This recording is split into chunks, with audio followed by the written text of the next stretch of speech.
Free money is literally sitting in your property right now, and most investors have no clue how to access it. The BRRRR strategy just made my friend Sarah turn one property into 5 in 2 years.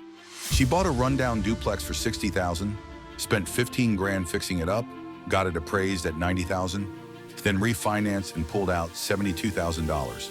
That's basically all her money back plus profit. But here's where it gets crazy. She immediately used that cash to buy another property and repeated the process. Most people think you need tons of money to build a real estate portfolio, but Sarah started with just $20,000 of her own cash. Now, I won't lie to you, it wasn't all smooth sailing. Her second property had hidden foundation issues that cost an extra $8,000. She almost gave up right there. But instead of quitting, she adjusted her inspection process and built relationships with contractors who could spot problems early.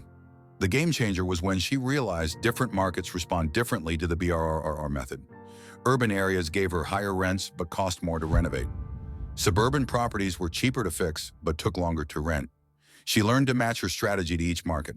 3 years later, she owns 12 rental units, generating $4,800 monthly cash flow. The wild part is she only used her original $20,000 once. Every other purchase was funded by the equity she built through BRRRR. The strategy works because you're not just buying properties, you're creating value, then capturing it. Most people leave that value trapped in their property forever.